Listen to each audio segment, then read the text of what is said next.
Good evening, ladies and gentlemen, and thanks for joining me and this guy at the Lost Begotten channel. We're using a map from CBS News, and,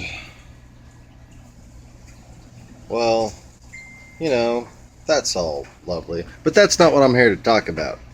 Before we begin, I would like to thank whoever that guy is for standing far enough to the side to where I could see most of the map. And, nice tie. Anyways. So, what I wanted to talk about today was a purely strategical analysis of America's vulnerability to divide and conquer strategy.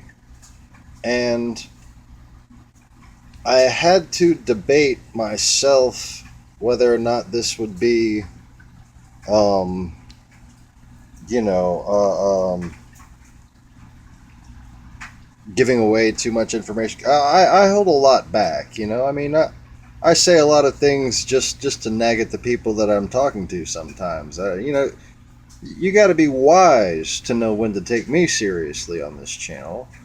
But in addition to that, there's a lot of very important analysis that I really struggle with whether or not I can post a video about it. But this, I'm pretty sure the Russians know about this. And I'm really starting to wonder whether or not, you know, Americans know about this. Whether or not Alex Jones knows about this. Okay, if you really are a Texan, sir. Anyway, yeah, I'm half Texan, and man, oh man, I don't see it. Because in Texas, we grow up knowing about tactics and strategy, and we grow up knowing about the needs of security for the United States, okay? And you seem to be really ignorant of this in the foundations of all your paranoia, especially going back 5 years from now. But, anyways, so actually going back 5 to 10 years from now, really. But if you look at the overall strategic picture that we're in right now, if, say, for instance, this is the map, okay? So we just write off these areas over here, okay? And forgive me, I like to point like this. I don't mean to make a little bunny foo-foo sign. But, okay, so you can just write off these areas. These are isolated enough areas.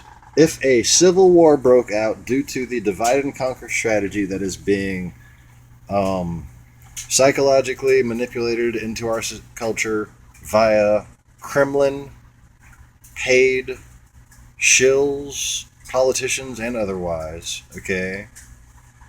We are being divided and conquered by a foreign power, and its objective is to cause a civil war. If a civil war did in fact break out, if Republican governors in these areas banded together, okay, what would be the consequence from there? Okay?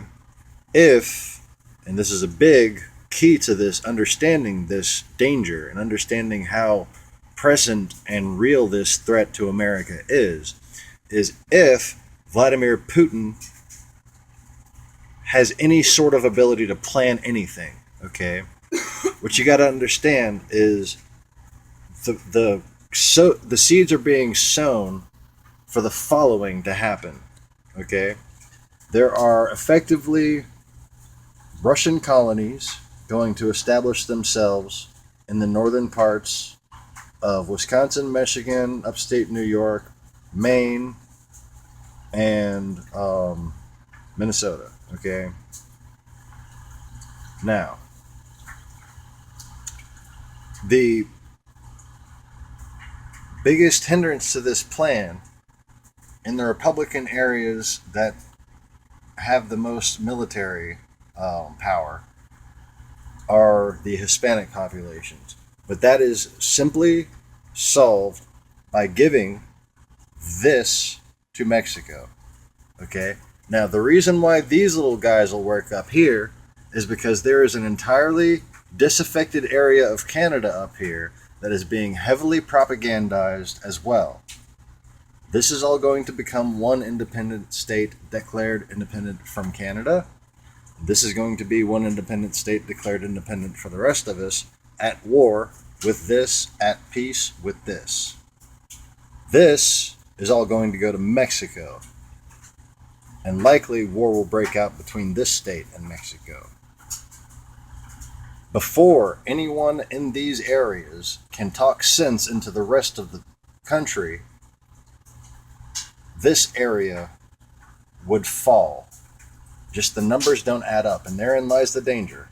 Okay, therein lies the place where he, Vladimir Putin, thinks that this is going to work, is because from this disaffected Canadian area to these kind of little, just, there's lots of interesting places going on up here, okay?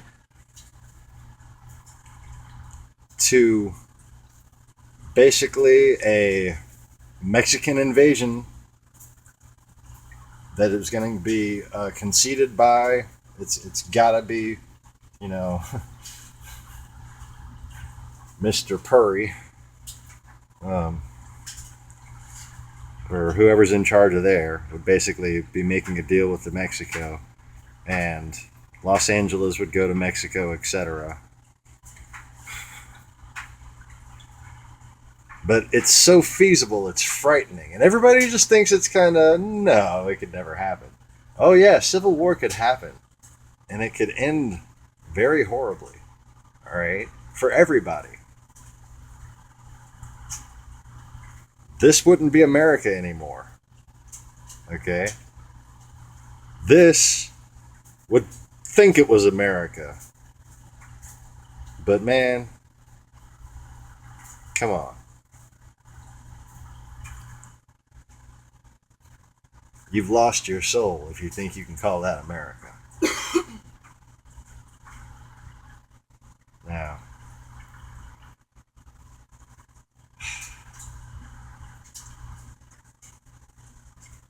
I'm not for sure this is going to happen, but I can tell you one thing. If any actual American patriots, if anybody who values civilization at Google understands one thing from my videos, it's that this is what I'm trying to avoid.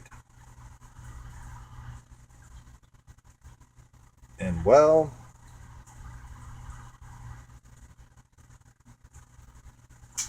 I haven't exactly been talking a lot of shit and being wrong about it over and over again, like, say, Alex Jones, for instance. Most of the things I tell you, you might initially scoff at, but you will find that they're pretty fucking accurate. I sometimes misspeak, I sometimes have brain farts. I sometimes say the wrong name, mistake the wrong person, wrong time, wrong place. Okay? But overall, my analyses on the situations are based on intense levels of concentration, based on weeks, if not years, of thought into the possibilities. And this right here fucking scares the shit out of me. We need a landslide for Hillary Clinton. Okay? America's national security is at stake. We need a landslide for Hillary Clinton. Unless you want half of Texas to go to Mexico. Okay? Unless you just want to not call that America anymore. Unless you just hate this country. We need a landslide for Hillary Clinton. I mean, she's our next president. let's just face it. Can we just get behind her and just can we all say as a country together in unison, fool me once, shame on shame on me, fool me, won't get fooled again.